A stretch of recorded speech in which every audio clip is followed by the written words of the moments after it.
The Duke of Cambridge has called for artificial living sea walls to be fitted along the banks of the River Thames to encourage more wildlife. He wants to see the idea, demonstrated by one of the finalists in his first Earthshot Prize Awards in Sydney Harbour in Australia, extend to London and other parts of the UK. The artificial panels, replacing concrete shorelines, mimic natural harbours and riverbanks and encourage biodiversity, leading to an explosion in plant life, invertebrates, and fish. William, 39, spoke about the idea with Australian actress Cate Blanchett and environmentalist Danny Kennedy in a chat for their Climate of Change podcast for Audible. "Why couldn't you put living sea walls all up and down the Sydney Harbour, you know? The Thames here, put it up the Thames right," he said. "It's really quite easy to do, you know. It's not a sore on the eye." The future king, speaking about his £50 million prize for the best ideas to solve climate change and other environmental problems over the next decade, said he remained a stubborn optimist about our ability to tackle the planet's biggest ecological challenges. He said, "I really do think it can be done in much quicker time than we anticipate because the solutions are out there. There are real solutions to these problems." He said his appreciation of the natural world was piqued by his father and grandfather's passion for it, and described boyhood memories of climbing trees, digging ditches and being out in the wild and the wet. The inaugural Earthshot Prize ceremony was staged last October at Alexandra Palace in London, and among those who walked the event's green carpet were Harry Potter star Emma Watson, wearing a wedding dress made of 10 dresses from Oxfam, and Dame Emma Thompson. William said the event produced 5 tons of carbon, 98% less than predicted for a ceremony of its kind.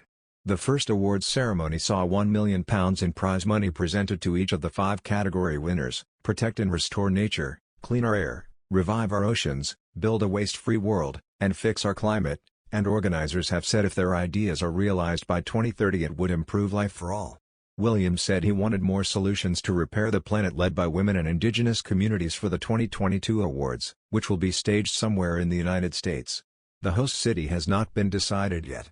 Asked about his interest in the natural world, he said Sir David Attenborough's documentaries had revealed there was a wider world out there to explore when he was younger.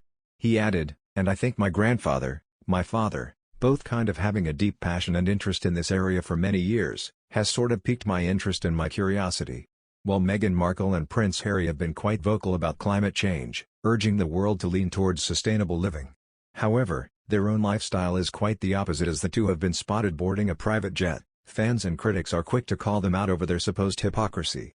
Heading back home from the Global Citizen Live event, which also promoted partly cutting U.S. emissions in half by 2030, the Duke and Duchess of Sussex hopped on a private jet to head back home to California. The pair was intensely criticized for their latest move not just by fans but also royal experts.